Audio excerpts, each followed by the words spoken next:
ମଣିଷର ସ୍ୱଭାବ ବଦଳାଇବା ପାଇଁ ସମୟ ଲାଗେ, କିନ୍ତୁ ତା'ର ମାନେ ନୁହେଁ ଆମେ ରାଗିକି କିଛି ଜିନିଷ ଭାଙ୍ଗିଦେବା। ଯଦି ଆମେ ରାଗିକି କିଛି ଜିନିଷ ଭାଙ୍ଗି ଦେଉଛେ ତାହେଲେ କ୍ଷତି ଆମର ହିଁ ହେଉଛି। ଏମିତି ନୁହଁ ଯେ ଆପଣ ରାଗିଲେ କେବଳ ଭାଙ୍ଗି ଦେଉଛନ୍ତି, ସେ ଜିନିଷଟି ନଷ୍ଟ ହେଇଗଲା।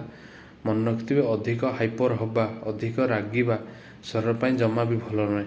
ଆପଣ ଯଦି ଅଧିକ ରାଗିବେ ତାହେଲେ କ'ଣ ହେବ, ଆପଣଙ୍କର ବ୍ଲଡ଼ର ପ୍ରେସର ଲେବୁଲ୍ ଏତେ ପରିମାଣରେ ହାଇ ହେଇଯିବ ଯେ ଯେଉଁଟାକି ଆପଣଙ୍କ ବ୍ରେନ୍ ଷ୍ଟ୍ରୋକ୍ର ବି କାରଣ ହେଇପାରେ।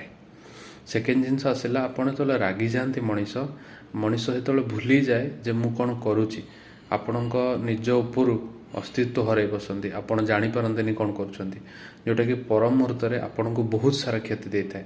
ତ ରାଗିବା ପୂର୍ବରୁ 5 ଥର ଭାବିବେ। ଯଦି ରାଗୁଛନ୍ତି ତାହେଲେ ଆପଣଙ୍କର ସେଇ ସମୟରେ ଆସିବ ତ ନାହିଁ ଦିମାଗକୁ, କିନ୍ତୁ ଚେଷ୍ଟା କରିବେ ଯେ ଆପଣଙ୍କର ହାପି ମୁମେଣ୍ଟସ୍, ତାହେଲେ ରାଗ ଶାନ୍ତ ହେଇଯିବ।